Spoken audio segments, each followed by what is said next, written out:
Welcome to the Vinyl Matters podcast directly in the pressing plant here. Matter of fact, we have Andrei Pushkarev here. He just played an amazing set directly in the pressing plant, vinyl only, producing records, playing records. Everything happened there directly in the plant. How you feel in a pressing plant as a vinyl DJ? It's very, very impressive because playing records for more than 25 years and finally get a chance, to see. I mean, I am quite familiar with the process, but I never seen it with my own eyes, and it's like, being like in Disneyland at some point. Yeah, Candyland. Yeah. Let's talk about your label. The label is Lack of Access. Explain me something more about it.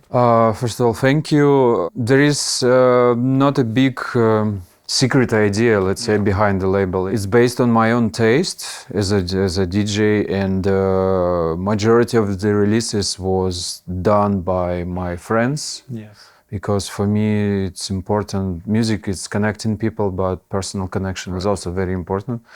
Yeah, I can see a transition from release to release, and I kind of like it. Is because, for example, I don't know what's going to happen next. We have now probably 2 releases planned. Yeah.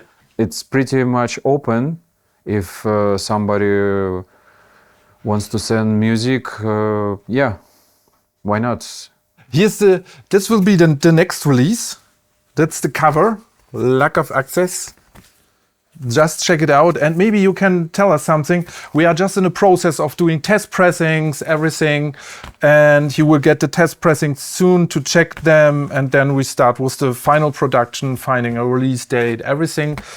We will also distribute the release here at Matter of Fact to all the nice stores. Just tell us something more about. So the story behind this release, the tracks actually was done before COVID, Yes. But then for certain reasons everything stopped. And the original idea was to release 3 tracks, original tracks. But at some point we both, me and the artists, my friend Stoiche, we decided to get rid of 1 track because we had some doubts, but we both kind of like were shy to talk about. But at the end, it's we found the synergy about this opinion, and we decided to, instead of including the 3rd track, I did the remix for one of the 2 tracks. Yes, he's an amazing artist. I love his tracks and play his vinyls. Really looking forward to this. Check it out. Lack of Access number 7. Yes, yeah. Number 7. How to travel with vinyl? Can you tell maybe something about it? Because I do the same. I travel around the world with vinyl, and I force people to give me turntables in a club, and I can actually say it's working. I think it's a mindset, I agree. Plus, I think I would say, based on my experience, of course, I was doing some mistakes traveling with vinyls back in the days, and there is always a risk to your luggage can get lost, and it happened to me. Luckily, always I was getting my bags back, but there is extra stress, I would say. But recently I bought a nice backpack from Japan, and now it's kind of like a game changer because I never do check-ins anymore. Yeah, so no check-in with vinyl. Yes, I always carry it with me as a hand luggage. It's still heavy, I must say, but it's safe now. And for me, going, for example, for a tour, having 50 records in my backpack, it's quite enough. Playing 8 shows, 6 shows per month. As you said at the beginning, it's a mindset. I don't want to offend anybody, but for me, playing just CDJs, it's quite boring, to be honest.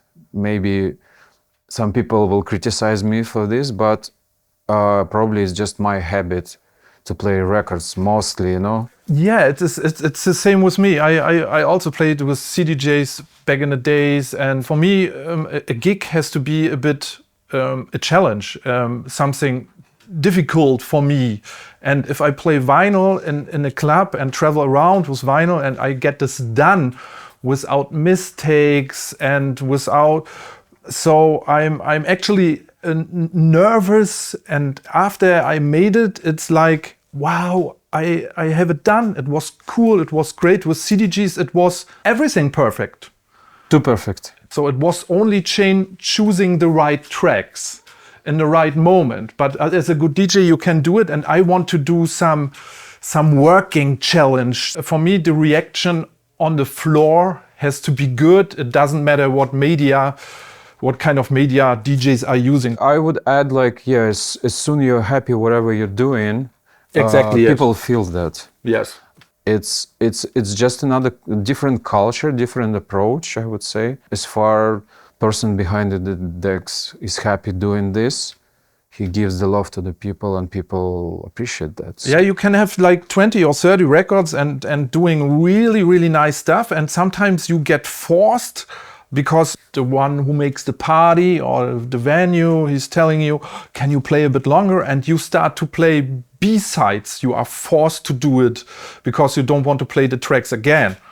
And then you find B-sides and you get surprised and you find amazing tracks and you're choosing not only A-sides or best tracks, or you improve things, you try to do something, and then you are like, oh wow, this track is on this record, I love it, people love it, and you do some more education with the tracks, which are also made for the people, but usually don't get played a lot because the B-side thing. Yeah, I agree. I had the same period like a few years ago.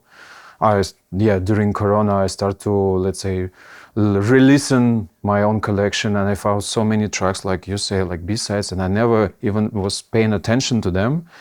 And now, after, I don't know, 10, 15 years, you hear them from completely different perspective. Also, you changed probably, and your perception has changed in terms of music, and you're like, this is quite interesting.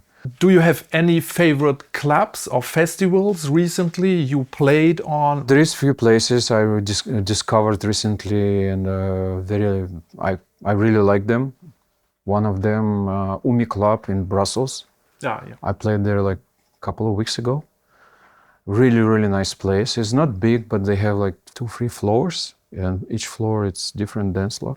Super nice place, nice sound system, really nice people who behind this club. Regarding festivals, I think the moment one of my favorites is Soundscapes in Zanzibar. Sounds amazing. Yeah, and I'm going there actually in 2 weeks, and I'm really excited. It's gonna be for 4th edition. It's a bit of challenge because it's Zanzibar. It's quite far to get there. You know, it's like you need to spend around 20 hours just flying. But it's totally worth it because I found myself there for myself, and very unique energy at the moment, and response from the crowd is just amazing. Yeah, and Zanzibar is like something everyone is dreaming of, you know, the sound from Zanzibar. Yeah. That's it. I can Probably, feel it. probably, but yeah, the place is interesting, definitely. Your favorite record these days? To choose one, it's of course it's complicated, you know, because I'm one of your favorite records. One. Even today, I played this track from Nico Purman. I think he's Argentinian originally, but based in Berlin. And yeah, I have this record maybe, I don't know, 15 years already, but I never actually played it before. And yeah, I found it again in my collection. I'm just like, it's so good. And I play in this almost every set. It's so amazing. If you ask people about their favorite records and you're telling me this records, and I have it for a long time. Because actually, if you ask DJs, they tell you very new stuff, very, not that secret, but the new stuff, the upcoming stuff. And we are collectors. Again, it depends on approach. Yeah. And it's a mindset to have a record and playing this every time in the upcoming gigs or something. And it's still an older record. and it's a favorite record. I really like this. I do play promos digital, and I getting promos from you, which is I appreciate a lot. And I'm trying to combine all the things, Yes. all the tools what I have in my bag. Doesn't matter which year, what artist, and it's really for me not important anymore. You know, the importance is the music and the moment when the feeling. Yeah. It's like. Now it's working. This is good for the moment. This is what I play for the people or enjoying myself and all together, you know. And it's this is why we are here, I guess. Yes. After so many years. So Yes. Andrew, it was amazing to have you here. Thank you for having for me this here. set. Watch the full set of this on his YouTube channel. Follow the links in our descriptions and follow the links after the video to the full set. This is just only a part. Support his channel, support our channel. support everybody. Support everybody. It's vinyl. Nice to have you here, man. Thank you. Have a nice travel back. Thank you very much. And yeah, Andrei Pushkarev, matter of fact. Bye bye.